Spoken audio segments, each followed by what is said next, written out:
বহুদিন পর ভারতের মাটিতে টেস্ট খেলতে যাচ্ছে বাংলাদেশ। 19 সেপ্টেম্বর চেন্নাইয়ে শুরু হবে 2 ম্যাচ সিরিজের প্রথম টেস্ট। এই সিরিজ দিয়ে বেশ কিছু রেকর্ড গড়তে পারেন বাংলাদেশ ও ভারতের খেলোয়াড়রা। সিরিজ শুরুর আগে সেসব রেকর্ডে একবার চোখ বুলিয়ে নেওয়া যাক।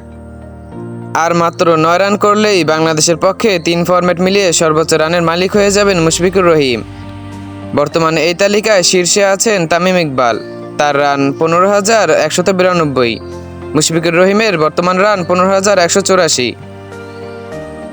টেস্ট খেলুড়ে দেশগুলোর মধ্যে এখন পর্যন্ত একমাত্র ভারতকেই হারাতে পারেনি বাংলাদেশ। 2 ম্যাচের সিরিজে একটি টেস্ট জিতলেই টেস্ট খেলুড়ে 10 দলের বিপক্ষে যেতে হবে বাংলাদেশের। লাল বলে এখন পর্যন্ত শুধু ভারত ও দক্ষিণ আফ্রিকাকে হারাতে পারেনি সাকিবরা। টেস্টে বাংলাদেশের অন্যতম সেরা স্পিনার তাইজুল ইসলাম।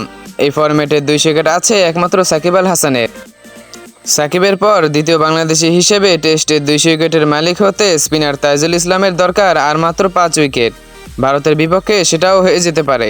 ভারতের বিপক্ষে মেহেদী হাসান মিরাজের সামনেও উকি দিচ্ছে একটি রেকর্ড। সাকিব আল হাসান, মাশরাফি বিন মুর্তজা ও মুস্তাফিজুর রহমানের পরে চতুর্থ বাংলাদেশি হিসাবে আন্তর্জাতিক ক্রিকেটে 300 উইকেট পেতে মেহেদী হাসান মিরাজের প্রয়োজন আর মাত্র 7 উইকেট।